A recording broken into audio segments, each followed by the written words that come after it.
पुरानी पेंशन की बहाली के मुद्दे पर आंदोलित सरकारी कर्मचारियों के आंदोलन की बदौलत ये मामला काफी गरमाया हुआ है और इन सब के बीच में आखिरकार वित्त मंत्री निर्मला सीतारमण ने एक बार फिर से देश की संसद में पुरानी पेंशन की बहाली के मुद्दे पर अपना जवाब दे दिया। लेकिन जैसे ही वित्त मंत्री निर्मला सीतारमण का जवाब आया उसके बाद से ही पुरानी पेंशन की बहाली के मुद्दे पर आंदोलित सरकारी कर्मचारियों के प्रतिनिधियों का गुस्सा सातवें आसमान पर पहुंच गया। दरअसल सरकारी कर्मचारियों की पुरानी पेंशन को लेकर के एक बार फिर से विवाद गरमाया हुआ है। लेकिन केंद्र सरकार ने संसद में साफ कर दिया कि नेशनल पेंशन सिस्टम यानी कि एनपीएस के तहत आने वाले केंद्रीय कर्मचारियों के लिए पुरानी पेंशन स्कीम यानी कि ओल्ड पेंशन स्कीम को बहाल करने का कोई प्रस्ताव फिलहाल सरकार के पास विचाराधीन नहीं है। वित्त मंत्री निर्मला सीतारमण ने लोकसभा में जवाब देते हुए बताया कि सरकार ने यह फैसला इसलिए लिया था क्योंकि पुरानी पेंशन योजना से सरकारी खजाने पर वित्तीय दबाव बढ़ रहा था। इसलिए एनपीएस को लागू कर पेंशन व्यवस्था को अधिक स्थिर और टिकाऊ बनाया गया है। इसी के साथ अब वित्त मंत्री निर्मला सीतारमण ने इस बात पर भी बल दिया कि सरकार ने पुरानी पेंशन के लाभों में सुधार के लिए एक नई पहल शुरू की है जिसे यूनिफाइड पेंशन स्कीम यानी कि यूपीएस कहा जाता है। ये योजना 1 अप्रैल 2025 से लागू हो चुकी है और इसके तहत केंद्रीय कर्मचारियों को एक निश्चित पेंशन का विकल्प दिया गया है जो उनकी सेवा के दौरान मिलने वाली अंतिम 12 महीने की औसत बेसिक सैलरी का 50% होगा। साथ ही उन्होंने ये भी बताया कि पुरानी पेंशन स्कीम में सरकारी खजाने पर भारी वित्तीय बोझ पड़ता था क्योंकि एक निश्चित पेंशन देने वाली योजना थी। सरकार को हर महीने बड़े पैमाने पर भुगतान करना पड़ता था जिससे बजट पर दबाव बढ़ता गया। इसी कारण 2004 में नए कर्मचारियों के लिए नेशनल पेंशन स्कीम लागू की गई जिसमें कर्मचारी और सरकार दोनों का योगदान होता है और पेंशन का भुगतान फंड के निवेश पर निर्भर करता है। यूनिफाइड पेंशन स्कीम को अब इस तरीके से डिजाइन किया गया कि ये पेंशन लाभों में निश्चितता और वित्तीय स्थिरता दोनों को सुनिश्चित करे। इसके अंतर्गत कर्मचारी को कम से कम 25 साल सेवा करनी होगी तभी वो निश्चित पेंशन का हकदार होगा। यदि कर्मचारी की समय से पहले मृत्यु हो जाती तो परिवार को भी 60% पेंशन का लाभ मिलेगा। इसके अलावा कम से कम 10 साल नौकरी करने वाले कर्मचारियों को न्यूनतम 10,000 रुपये की पेंशन का आश्वासन भी दिया गया है।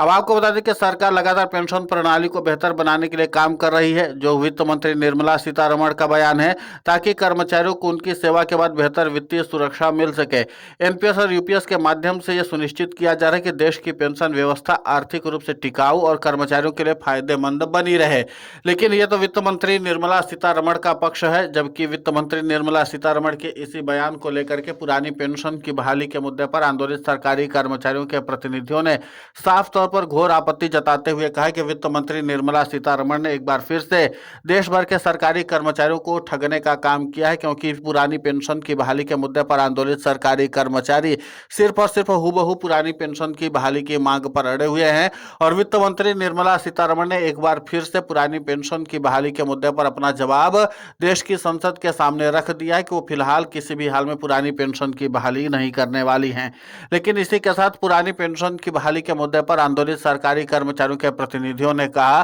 कि अगर वित्त मंत्री निर्मला सीतारमण पुरानी पेंशन की बहाली पर विचार करने के लिए तैयार नहीं है या सरकार के पास ये मामला विचाराधीन नहीं है तो फिर हम लोग सत्ता परिवर्तन करने की कवायद में आगे बढ़ेंगे। यानी कुल मिलाकर के कि बिहार जो चुनावी राज्य है वहां पर पुरानी पेंशन की बहाली के मुद्दे पर आंदोलित सरकारी कर्मचारी सत्ता परिवर्तन करने के दृष्टिकोण से अब काम करना और भी तेजी से शुरू कर देंगे। और इसीलिए पुरानी पेंशन की बहाली के मुद्दे पर आंदोलित सरकारी कर्मचारियों और उनके प्रतिनिधियों ने साफ तौर पर विपक्षी दलों के सांसदों के ऊपर दबाव बनाया था कि आप लोग देश की संसद में पुरानी पेंशन की बहाली के मुद्दे को उठाइए और इसके बाद केंद्र की मोदी सरकार से इसका जवाब मांगिए।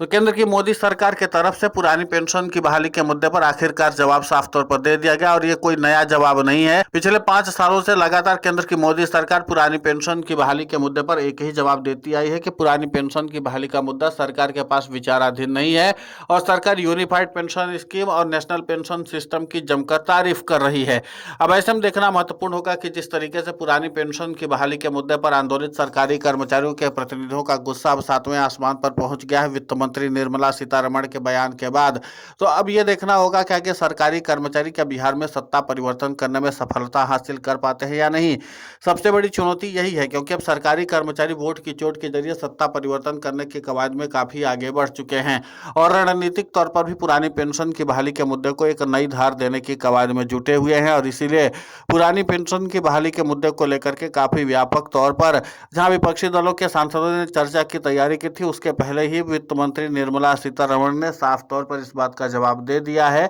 कि सरकार किसी भी हाल में पुरानी पेंशन पर न तो विचार करने के लिए तैयार है और न ही पुरानी पेंशन की बहाली का मुद्दा सरकार के पास विचाराधीन है। यानी कि सरकारी कर्मचारी सरकार से उम्मीद लगाना अब छोड़ दे, क्योंकि पुरानी पेंशन की बहाली कम से कम केंद्र की मोदी सरकार तो नहीं करने जा रही है। अब देखना महत्वपूर्ण होगा कि जिस तरीके से वित्त मंत्री निर्मला सीतारमण का बयान है और इसके बाद पुरानी पेंशन की बहाली के मुद्दे पर आंदोलित सरकारी कर्मचारियों के प्रतिनिधियों ने सत्ता परिवर्तन करने का बिगुल फूका, उसमें उनको कितनी सफलता मिलती है। फिलहाल इस पूरे घटनाक्रम को लेकर के आपकी प्रतिक्रिया बहुत महत्वपूर्ण होती है, आप हमें कमेंट करके जरूर बताएं। साथ ही पुरानी पेंशन की बहाली के मुद्दे पर हम लगातार आंदोलित होकर के खबरें चला रहे हैं। आप हमारे समर्थन के लिए चैनल को सब्सक्राइब करें, खबर को ज़्यादा से ज़्यादा शेयर करें ताकि पुरानी पेंशन की बहाली का मुद्दा और बुलंद हो।